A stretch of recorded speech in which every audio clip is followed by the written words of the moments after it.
Maverick Podcast UG, man. Welcome to today's show, man. Today I have myself a very good friend, a good mate. We've always been talking about this, for quite some time. And I'm like, man, Danny, come on and let's have a chat. But I think it's also taken me a while to build my minimal setup, But at the end of the day, at least I have a setup that works now. And thanks for being the first to test it for me, man. I feel like there should be like some dramatic music in the background. It's Abasa Daniel on the Maverick Podcast, man. But no, good to be here. We've been planning forever, man. Since before we even got the equipment, we've been planning to be hosted. But I'm glad to be here today. The crazy part is this is not even the equipment I use. Like, this is just a setup for me when I'm on the go. I've taken about, I think, a week to build it. So, but it's decent. It helps me catch up now. Like, you look good. You're heading for Kwegonza. Thank you. I look fresh. As always, You think I'll be lucky or I'll be unlucky? always get lucky. That's what you think. That's what he thinks. Let me ask you a quick question before we dig into today's discussion. Why do some guys call you Ellie and other guys call you Kim? And which groups call you those different names? Okay, for starters, I think Ellie, Mm. the full name is Elia Kim. Yep. For some guys, okay, let me categorize it this way. Two ways. For the guys, find it easier to call me Ellie. The ladies find it easier to call me Kim. Because they have to mention the whole Elia Kim. Right? Of course. They find it easier. No one even calls you by your full names. Exactly. So it's an irony, but like it is what it is. It's just always. Which one are you comfortable with? I'm comfortable with Kim. Kim. Because it's quicker. Like, Oh, you Kim. meet a customer, Smooth off the client, smooth off the customer, tongue. and Kim, you be simple or Like a good whiskey. So man, how's things been? Things have been okay by and large. It's been a tricky year in terms of personal things, generally speaking. It's been a bit of up and down. But there is still, guys, we always have to have gratitude all the time. If we have life, if we have good health, if our people are okay, that's family and friends, then other things are just adds on. They always work out. That's what I believe. In terms of sports, I think I've been doing well. We have been doing well on the rugby side. Soccer, I'm a United fan, so you know the pain we have been through. We almost gave up on football, man. I know. So yeah, it's been that type of year. A lot of learning, a lot of unlearning. I feel like it's going to be a building block for next year. Very man. How has been your year though, man? My year has been madness. For starters, I think I've been crazy enough to start this platform, the Maverick Podcast UG, and most importantly, like getting people's opinions, doing these interviews, and also driving awareness for what Maverick is. I'm yet to really come out and actually really give people the gist, but for now I just want people to just talk about the brand and get used to the brand, get acquainted with the brand. How long did you sleep with the idea before you started the Mavericks? This idea has been on me for almost a year. About a year. Almost a year. It was not until maybe 4 or 5 months ago when I woke up and said, you know what, it's time to actually do it and like get everything started and work. I'm glad we're here now, giving people content. So my guy, man, one of the reasons I wanted you here is because you've been a really great driving force behind the Stanbic Black Pirates and their PR. This is not a masterclass, Daniel, but me, I just want you to, just take us through, man, how this whole journey has been for you, because at some point in the year, we were good friends, but we just fell off, and you were clearly on a certain path of driving an agenda for this club, for this great rugby club. To be honest, I hadn't heard about the Pirates since you actually started doing PR for them and really pushing for them strong. Take us through about, their winning streak and how it's impacted, the team's image. First of all, from my point of view, I became actively involved with the club, towards the end of last year. I would like to thank a very good friend of mine called Marcelina. You must be knowing her. She was very instrumental in helping me just get a feel of everything. At first, I was just kind of helping her out with the things where she needed a bit of help. She would be very stretched in terms of PR. And this year she traveled abroad at the beginning of the year to go and study her master's. And so from there I just picked on from the work that she had been doing. It has been an interesting journey. The reason is every other day you think of a new idea, you try something new, then you adjust. Also, what I've noticed that I think everyone should be very keen with in terms of their fields is that people should learn to ask for opinions, as many opinions as you can. Some of them are actually not, some of them won't be good, some of them they are those that you've thought about, and then some of them are actually very good ideas. So it has been that kind of journey. We started off I mean, when I started being really active with the PR, I was lucky enough to come in at a period when the club was going towards success. There's been many years of building. So from then we kind of picked on, and the rest then becomes organic. It's true what they say, when you're winning, everyone comes on board. So it has been easier in that sense. I just wanted to just explore with you what are some of the PR strategies that your team used to drive that community engagement. Because I remember when you came on board, Twitter they had about 7.5 thousand fans, meaning they already had a fan base. Yeah, they did. They but really they just didn't know how to tap into that fan base. What are some of the strategies you did? Because now the club is almost at 11K on Twitter. Yeah. And what are your strategies going forward? Like, what are you thinking? What are you guys planning on doing going forward?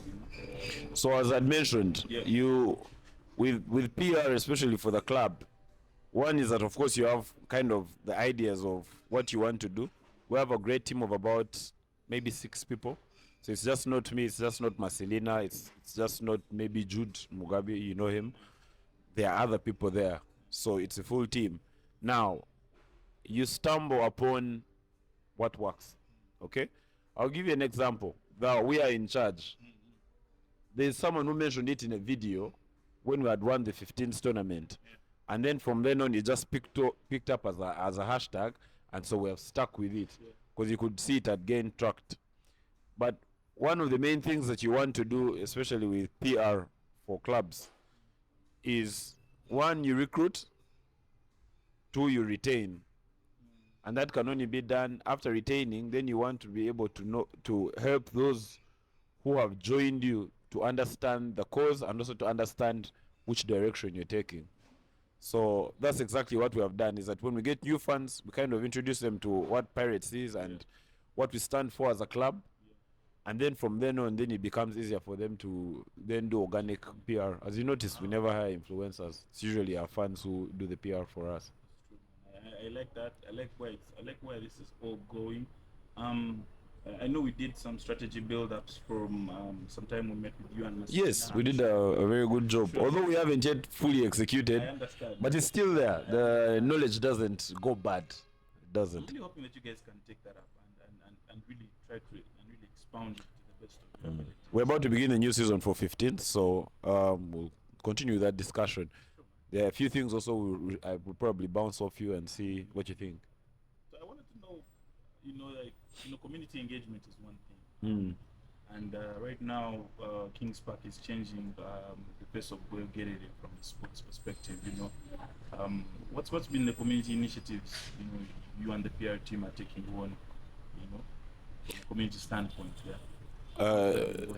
Community in terms of the Bulgaria community, and then of course the rugby community. in general. I'm mostly focusing on the Bulgaria community. Oh, okay. That's why you're best. That's what we're best. So, one, of course, as a club, we believe in giving back to our communities.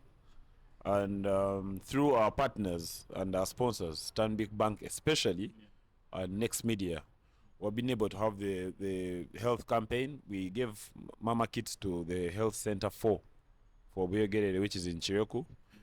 Next Media, for its year, it has been conservation, so we're also working with them in terms of growing more trees and having that awareness. But also, we have an age grade program where we bring kids to learn rugby. And these kids are from within the community. So usually after their classes, they come and take part in, they have their own training, they have their own coach. Sometimes they just go and play with each other. And that has really helped in terms of bringing recognition.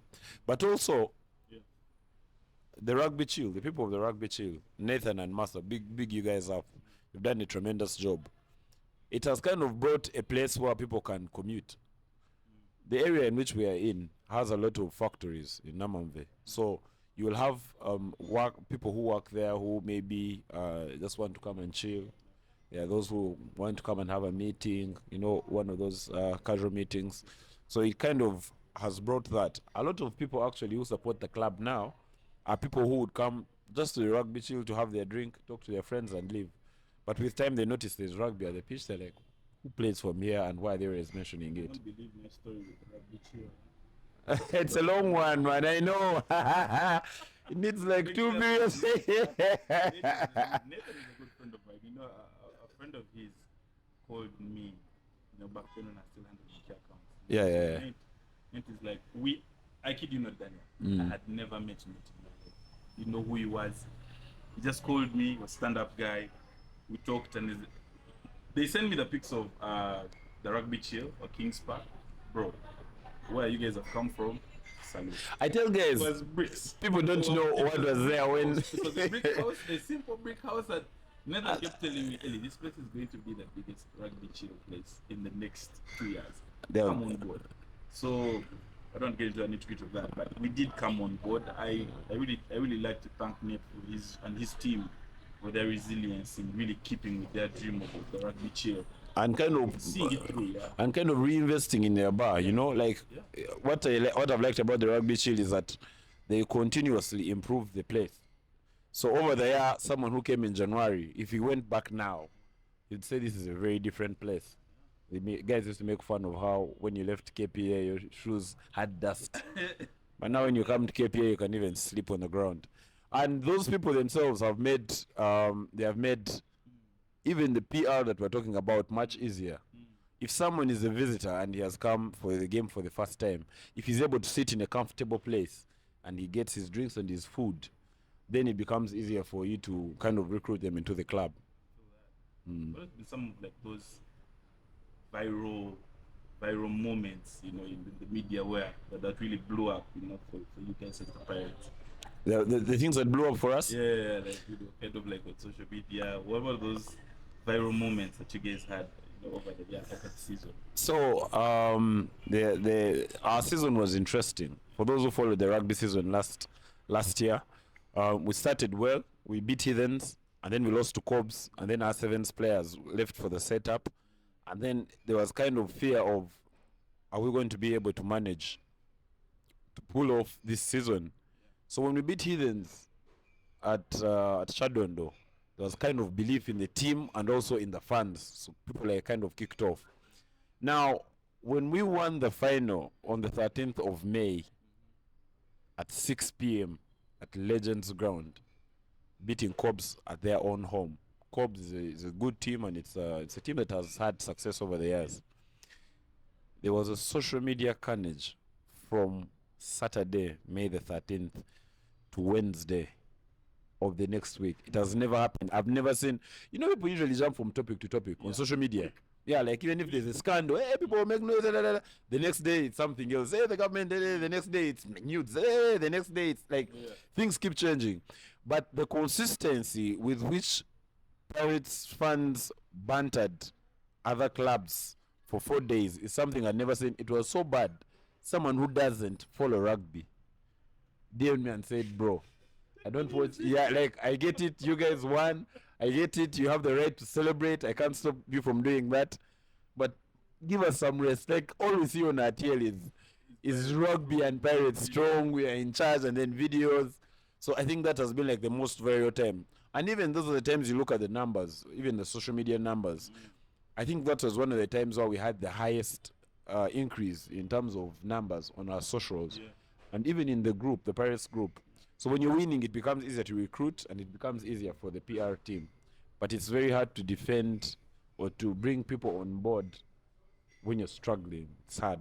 That then takes me on to how you guys have handled negative press, player setbacks in general, man. Because, come with all this banter. I know what banter does on social media. I've seen clubs banter each other, and then come game day, a team beats you, and then you're bantered back, and man, everyone can't wait to banter you back. You get it? So, I know you have setbacks. Yeah, wow. We've had quite a number.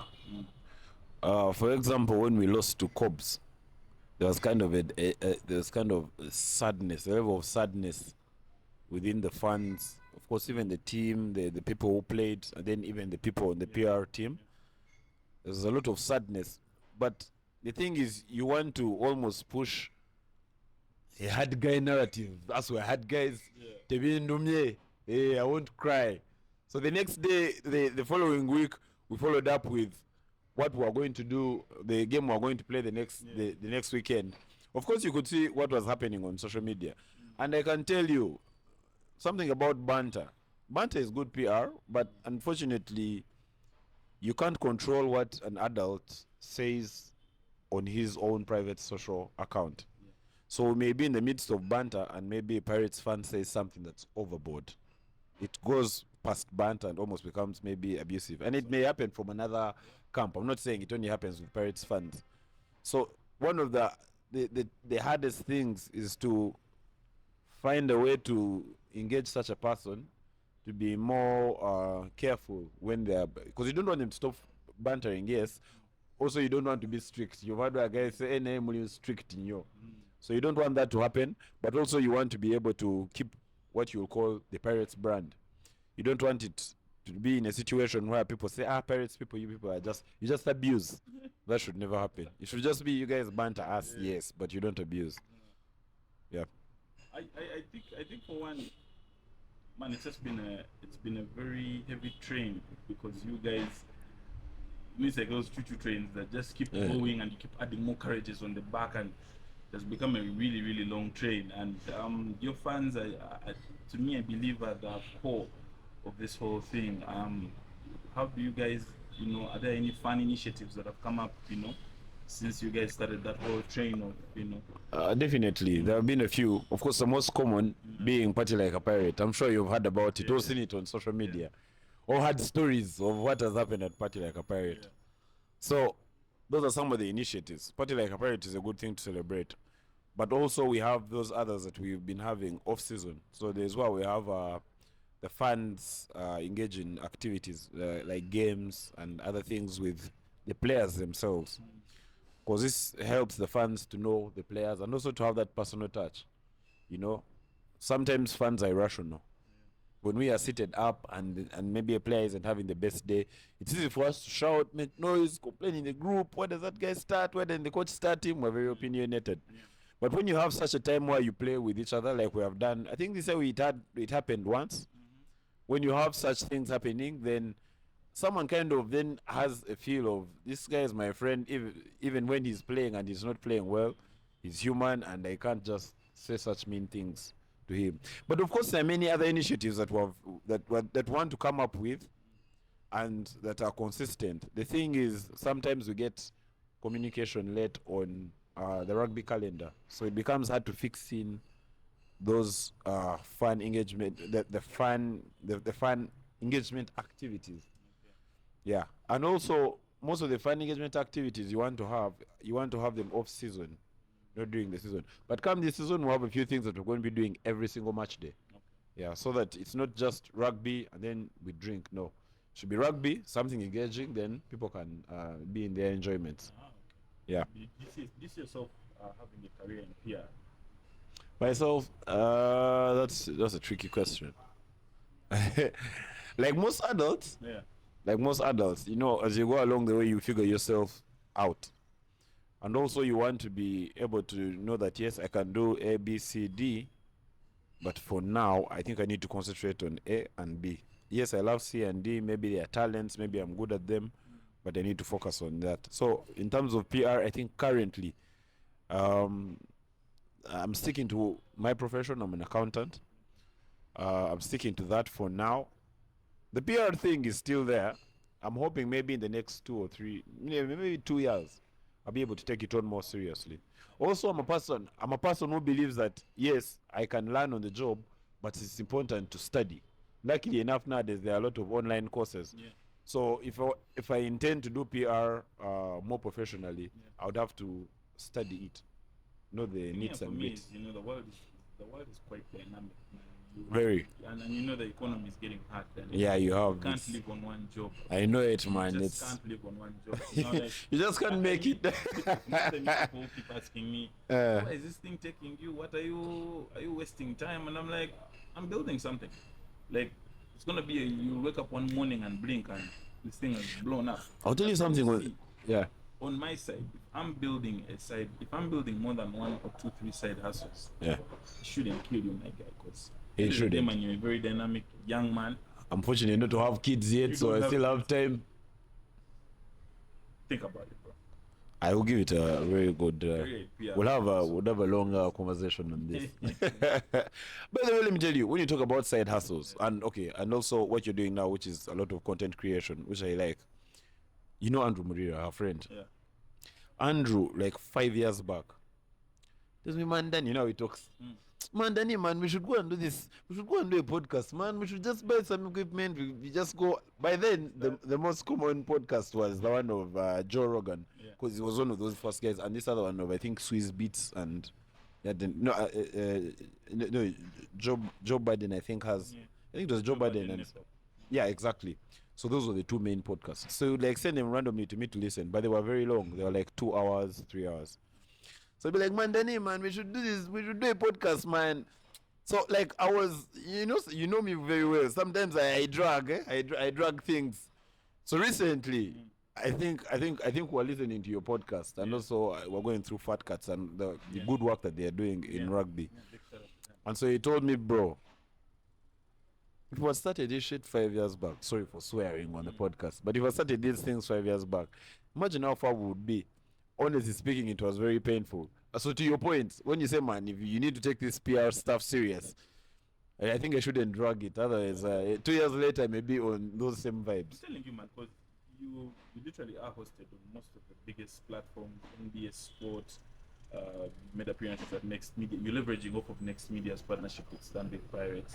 Man, bro, I think go for it, man. Don't hold yourself back when, And let me tell you one of the most fulfilling things. There are times I've been usually like after the big rugby games, you meet people you don't know personally, you just know them because it's one rugby family.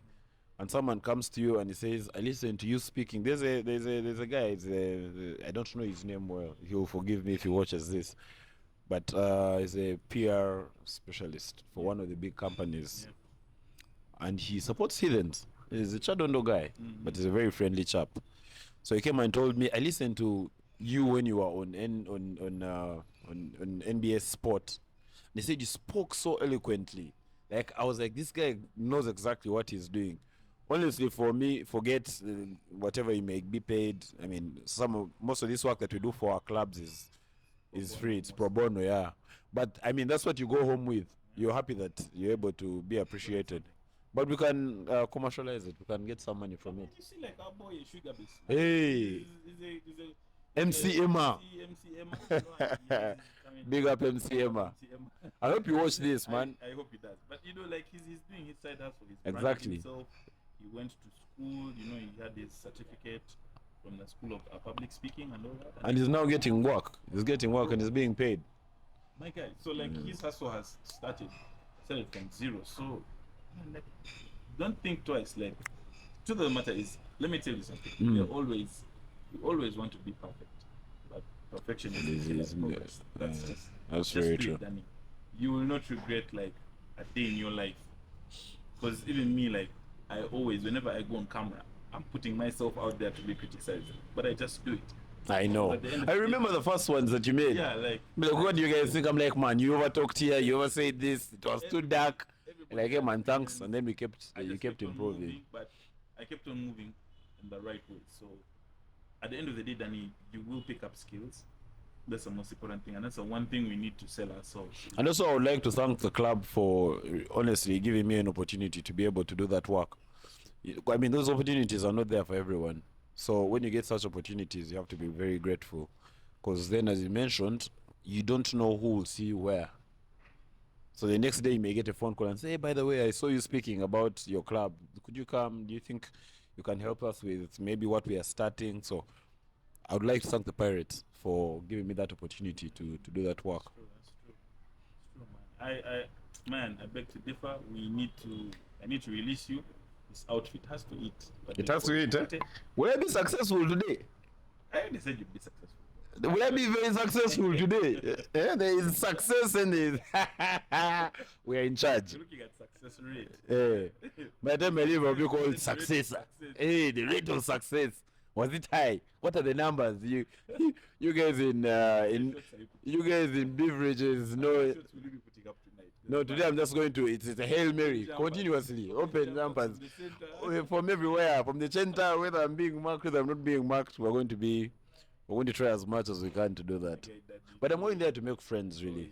It's always fresh to have you here. I think it's just one of many conversations that we will have. Oh, definitely. I'm looking forward to a conversation in Kabale. It's one I really want to do. Yeah, I'm going to get. I'm going home. to. For me, I feel like it's home. It's home that I do love to connect with, and it would be great if we took, the Maverick podcast all the way that side. Have the guys there, have some great talk, great conversation. Make headway.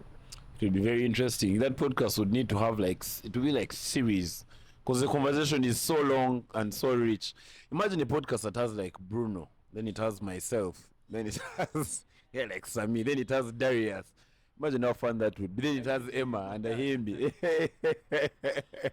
Hey, and then Nodi Zeyo, it would be fun to listen to.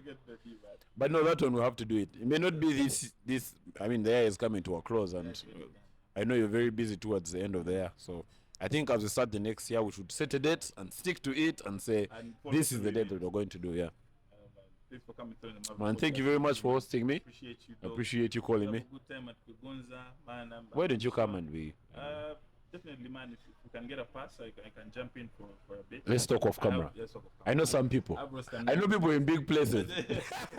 I know people in big places. I'm coming up, so I'm also in between preps, but it's been a great conversation. I've always wanted to know what ticks your mind about this PR journey that you really embarked on. For me, I think just having you on this platform gets to showcase what you can do to the people and to the masses. And man, let's just keep the train moving, man. Whatever we can. I hope I can still come to you for advice, though. Yeah. But you won't bill me to start with. No, it's cool. Oh. I don't have a problem with not billing you, but as long as it leads to something more fruitful, we can work something out. Thank you, man. Thank you, Kim. Isn't they like calling you Kim? Kim, man. Thank you, Kim, man. Okay, Kim. See you guys, man. Yeah, subscribe. It's been a conversation with my man, Daniel Abasa. Good friend of mine, confidant. We've been together for a few years, man. We've seen some tough days, some good days as well, man. Those would be like very interesting stories to tell. I know. I think that's the other one we're supposed to have. That's what. So you know what?